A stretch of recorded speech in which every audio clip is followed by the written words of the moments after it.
we went back over this where I did the 80 grit down here with 320.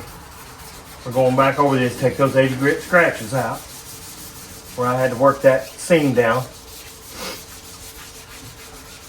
And there's a little area back here that I fixed.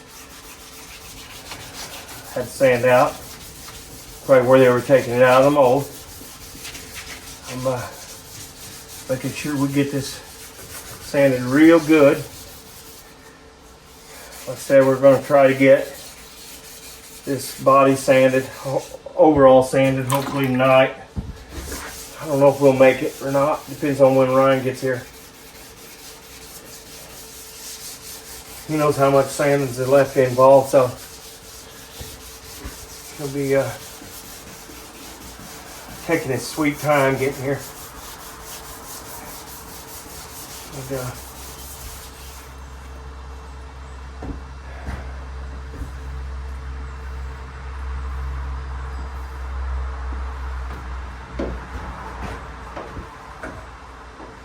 squeegee tells everything. It'll tell me if I got the scratches out. Looks like I did. Need some more sand through here though.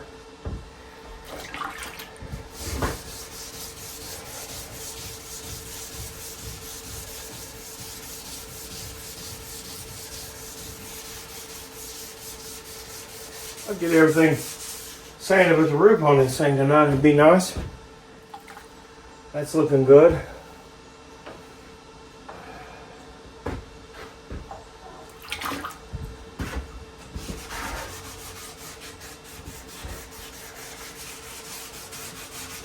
Down on all these little turns. Probably about to get a new piece of sandpaper. This is starting to get used up. We got some more sand up there. I'm sure we got more sand here. Yeah, it's shiny.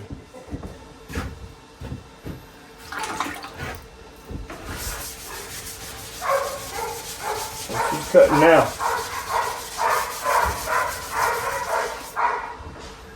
Cutting now. Work that. Here are my bird dogs. I got some expensive bird dogs, hunting dogs. My male was out of a dog called Elhue Snakefoot. And you can look him up on the interwebs. Elhue Snakefoot was a field trial, big time field trial champion. I don't know if you know what field trial is, but that's where they hunt birds from a horse, let their dogs do all the work. And Elhue Snakefoot was a very, very, very, very famous dog. Probably one of the king of bird dogs. And I got a chance to get a pup that was from semen, frozen semen from Elhue Snakefoot, because his grandfather was Elhue Snakefoot. Now, his grandfather's been dead since '97. And I run across a breeder that actually had frozen semen from Elhue Snakefoot. Or actually, he didn't, but someone he got his dog from. And this pup is out of that breed.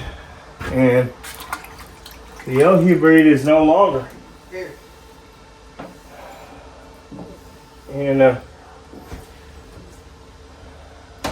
because his son didn't carry on the breed.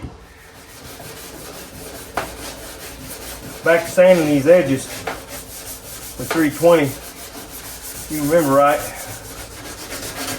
we 80 gritted those so that they would round off. Now we got to smooth them out so that when they get paint, that paint will wrap around that and stick real good. I really wish I could have painted these off the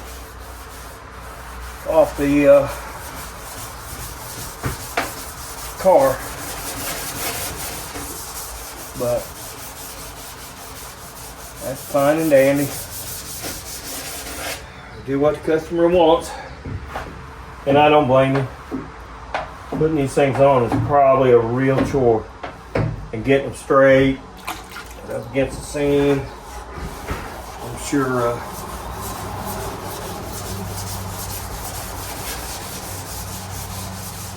it's not fun. So I'll do the extra. Gonna have to pick up some scuff pads tomorrow. I'm out right now, so I can get down in there. I'm gonna get all the way in there with scuff pads so that we make sure that is sanded so the paint sticks really good. We don't want that paint coming out of them seams. Want to get that edge real good. That way we take any sanding, 80 grit sand and strip stuff out of it. Because base coat will bridge 320, but it ain't bridging 80. So, and I don't know if I'm priming this whole car or not. I don't have to prime it. Base coat will stick to sanded gel coat with no problems. And like I was saying earlier, it's it would absolutely save some money, not to mention saving elbow grease and sanding the primer back down. And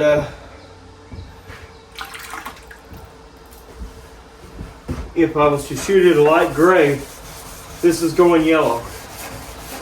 So if I shoot that a light gray, it would be easier to cover. The yellow would cover a lot easier. And that would absolutely cut down on paint costs. Because paint and clear is going to be the two most expensive items doing this. So if you think about a fiberglass body, if you can get one in good enough shape, you shouldn't have to do too much priming on it. And I think the little extra in paint cost might be cheaper than priming this whole thing. So I don't know, it's half a dozen of one, 6 of the other.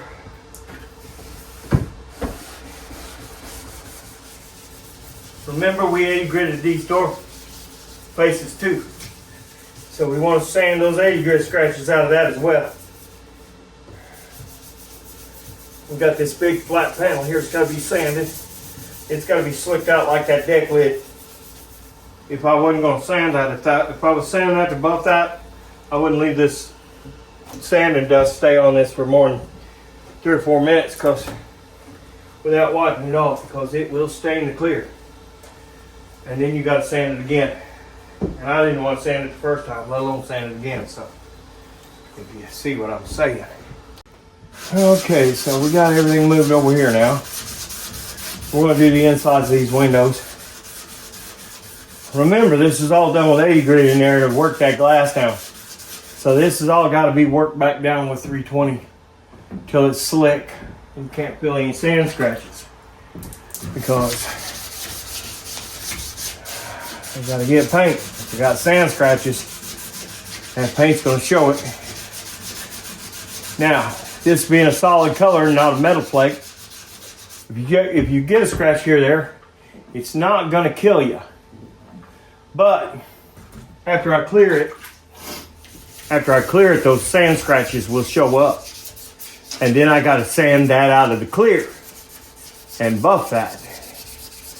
And that's what I'm trying to avoid by doing this now, is not have to do it in the clear, because if you go through the clear, guess what? There's no good spot to just patch that in. You're going to have to sand the whole thing and probably clear the whole side, you know, so we want to stay away from that any way possible. What I'm doing is getting around the window, because I know we did some stuff up here to round those edges so they're not going to be sharp and not hold paint good. So I'm getting around the outside edge. We got something right here. And that looks like it's bigger than I can get with 320. So I might have to grab the 80 and knock that out. Because I missed it a while ago. But we got to make sure we get this slick in here. So when we put paint on it, it's going to stay. Gotta get down to all these little cracks. And all these edges that we sanded with 80 grit got to be slicked out as well. Now, I'm going to work at 320 for a minute, but I don't think that's going to get it. I'm going to have to come back to that with 80 and then go with 320 again. Best I can tell, but I don't know. It looks like it might come off. That might be, tell you what that might be. That might be glue from where they shellacked and glued all this wood framing in. That might have been from them because there's gel coat underneath it. What that tells me is that's something on top of the gel coat there. So rather than risk going through the gel coat with 80 grit and then having to resand it, maybe I can just muscle it off with 320. We're getting there. Just a little bit right there I can feel. A little bit right there I can still feel. One of those things. You can't see it, but you can feel it. While I'm doing that with my thumb, I'm getting the top of this window, making sure it's smooth. I'm starting to feel glass. So that's going to need just a tad of spot putty right there. We're going to leave that alone for now. And work the rest of this window out. Make sure that's done. Move on to another section. Because I need to get a lot of spot putty on this tonight to be drying for tomorrow. So when I walk out tomorrow, I can take that off. We got pinholes right there. And I can tell you, if I try to sand that, that's what they call porosity in the gel coat. And that's going to have to be filled. If I try to sand that out, it'll just get worse. So we're going to leave that alone. Going to be a lot of little spots to remember while we're doing this. Going around this thing with spot putty. We'll take a flashlight, good eyes, and a good look at that. And I think we're about there on this window.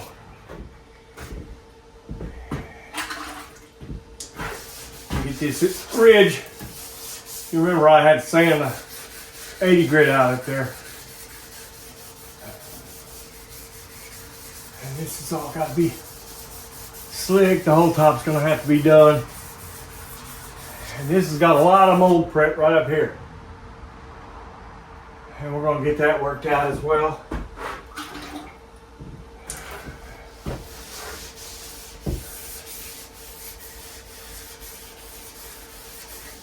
Sand this edge so the edge will be nice and slick. I can feel some stuff up in this ridge that we're going to get, but I'm not going to get it right now. Well, I got Ryan working on door facing, so I'm going to have him be working on that stuff. This is starting to slick out where that mold print was right here. Of course, it's going to take longer with 320, of course, but can't sand it with anything less because the base coat won't bridge it. Get this area right here.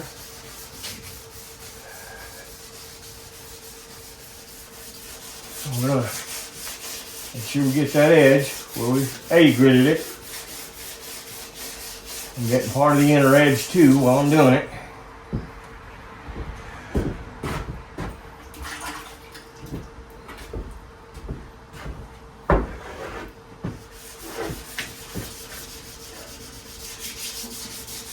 All these little corners.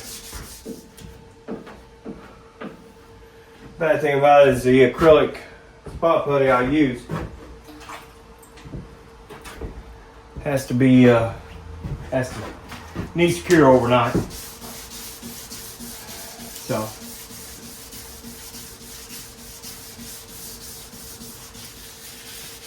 Get that whole rounded edge there that we created. Make sure it slants slick. Grab a rag and wipe some of this down. You can get a bunch of this off up here. Before it makes me more work. Maybe you'll be able to see me sand that, I don't know. Here's what I was talking about. See, the piece in the middle never gets used. Pull that out, you got a fresh piece of sandpaper. You can hear how much better that's cutting. I'm gonna hit this door edge while it's cutting good. So we can get those 80s out. I'm gonna hit that inside edge because I hit it a little bit to round it a little bit. And we'll work our finger up and down. It's gonna need to be sanded better than that, but to start.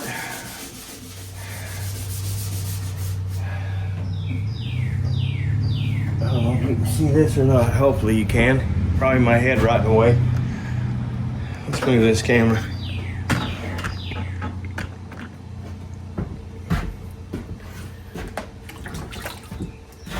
As you can see all those marks in that gel coat? That'll show up in the paint if you don't sand those out. And if those marks are too deep, you're going to wind up filling those. So it's better to do it now than have to fill them, because it's going to take you longer to fill them and sand them off. Because then you're filling them and sanding them off instead of just sanding them off. So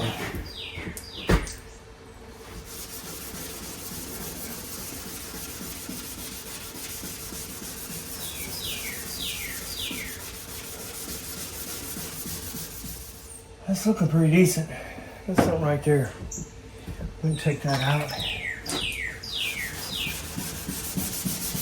As you can see, there was some shiny spots right there. Let me get them out too. You want this whole thing to look dull when you're done with it.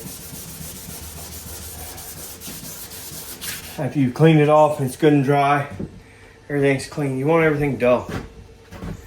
I got a shiny spot on this fender right here. You can see that shiny area in there. It means it's not sanded enough. I'm gonna go across that a little more. Make sure we get that out. Now, after you squeeze this, if you want to see quick what's going on, if you blow on that, it'll dry fast. As you can see, there's no more shiny spots in there, so we're good. I'm glad I do some mechanic work as well, because it takes me away from this for a little bit. Enough to keep me from getting burnt out on it. So, as you can tell, it's not going to take too much to get burnt out on this shit. I didn't wait for that to dry, but I want to wipe it down so when it does dry, if it's good, it's good. Got a little spot along the bottom there that's got to be done. You can see there's a spot right here along this ridge that I didn't get good. So we got to make sure we get in there. In fact, you can see it all the way down. We're going to let this dry. And I'll be back with you and we'll take a look at it.